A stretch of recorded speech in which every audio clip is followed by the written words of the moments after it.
2023ஆம் ஆண்டு நடந்த உலகக்கோப்பையில் இந்திய அணி தோல்வியடைந்தது குறித்து இந்திய அணியின் முன்னாள் கேப்டன் ரோஹித் சர்மா உருக்கமாக பேசியுள்ளது இணையத்தில் வைரலாகி வருகிறது.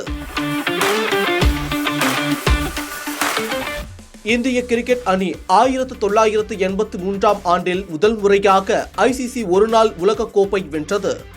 அதன்பின் 2011ஆம் ஆண்டு MS தோனி தலைமையில் வென்றது.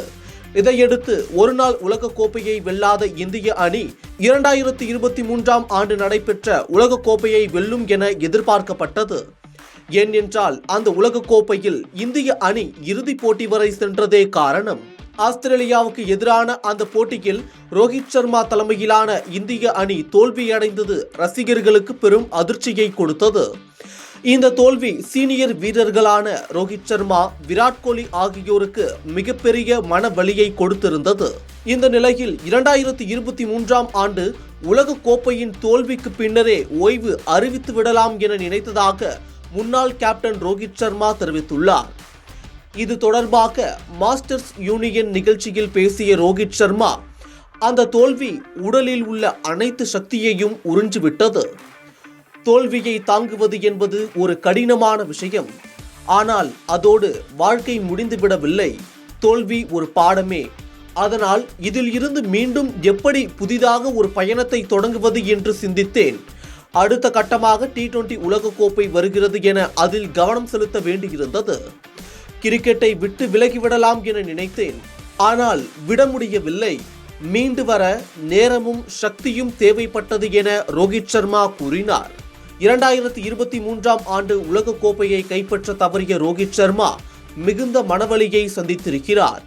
ஆனால் அந்த மனவலியை வென்று மீண்டும் அதே உத்வேகத்துடன் பயணித்த அவர் இந்திய அணிக்கு அடுத்தடுத்து 2 ICC கோப்பையை வென்று கொடுத்தார். 2024ஆம் ஆண்டு T20 உலகக்கோப்பையை வென்ற கையோடு 2025ஆம் ஆண்டு தொடக்கத்தில் நடைபெற்ற சாம்பியன்ஸ் டிராஃபியையும் வென்றார். இந்த நிலையில் தற்போது ரோஹித் சர்மா டெஸ்ட் மற்றும் T20 கிரிக்கெட்டில் இருந்து ஓய்வு பெற்றார். அதன்பின் ஒருநாள் அணியின் கேப்டன் பதவியில் இருந்து நீக்கப்பட்டு அந்த அணியின் ஒரு அங்கமாகவே விளையாடி வருகிறார். ஒருநாள் கிரிக்கெட்டில் மட்டும் ஓய்வை அறிவிக்காமல் பயணித்து வரும் அவர் 2023இல் விட்டதை 2027இல் பிடிக்க வேண்டும் என்ற கனவோடு அந்த ஆண்டு நடைபெற இருக்கும் ஒருநாள் உலகக்கோப்பையை மனதில் வைத்து செயல்பட்டு வருகிறார். சமீபமாக அக்டோபர் மாதம் நடைபெற்ற ஆஸ்திரேலியா ஒருநாள் தொடரிலும் தென்னாப்பிரிக்கா ஒருநாள் தொடரிலும் பங்கேற்று சிறப்பாக விளையாடினார். இந்த 2025ஆம் ஆண்டில் மட்டும் 14 ஒருநாள் போட்டிகளில் விளையாடிய அவர் 650 ரன்கள் குவித்துள்ளார்.